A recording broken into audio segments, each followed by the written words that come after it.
So this is a guitar that is going to Muriel Anderson, a friend of mine. We have a harp guitar gathering in October, and actually one of my harp guitars is going over to California today, and we have a transport. And a friend of hers, Craig Ramsell, sold her this guitar. It's commissioned by the Terra Negra duo, and it has a crack. Craig inadvertently had an accident with it, dinged the top, and the crack is about 2.5 inches. And it just happened on the timing that we're trying to get this together so it can go this afternoon to Los Angeles area. One of the best techs in the world is going to do the work for us, our director of training, John Reuter. Okay, so we have a classical guitar here, and we're going to put some cleats in here to help reinforce it. The customer needs this guitar today, and so what I've done, first thing, is put a piece of tape on either side of the crack, and I've actually using my mirror and flashlight and a magnet on either side.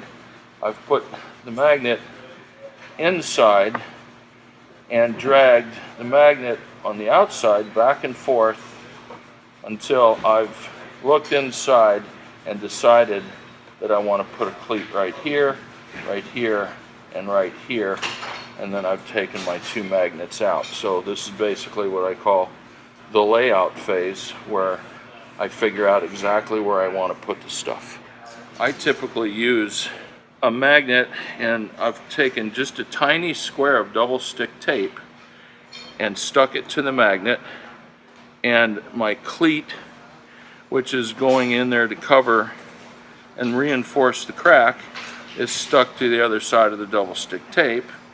And I'm also going to put this on here in such a way that when I get in here with my hand, I want this cleat perpendicular to the crack, and so I've oriented it in such a way that when I'm going to use magnets on the outside, I'm going to put some glue on here, I'm going to reach inside, and this will be attracted to my magnets here, and hopefully we get it in there with the orientation close enough that it looks decent and it's going to do the job structurally. So a little bit of glue, not so much that you get a ton of squeeze out because you can't really get in there to clean it up, and you want just enough to do the job. I'm going to make sure that my magnets are in attraction mode, which they are. And this first cleat, I'm going right here. I'm gonna get inside here, get my hand in this little teeny weeny hole, and put the magnet where I want it. And there went the ruler and my cleat. I'm gonna take the ruler off.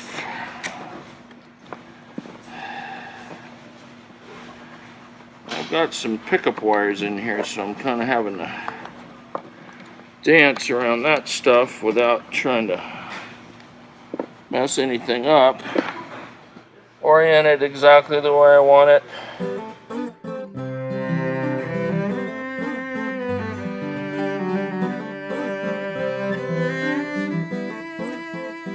So basically I've put this one cleat in first. I need 3 cleats in here, and I'm just doing this one right now because if I try to do things that are so close together, the magnets start trying to mate essentially. They start jumping around and they're attracted to each other, so you kind of have to space things out a little bit. So by doing the one in the middle first, then I can remove this in 30 minutes, and then I can do the 2 on the outside. I could have done the 2 on the outsides and then the middle either way.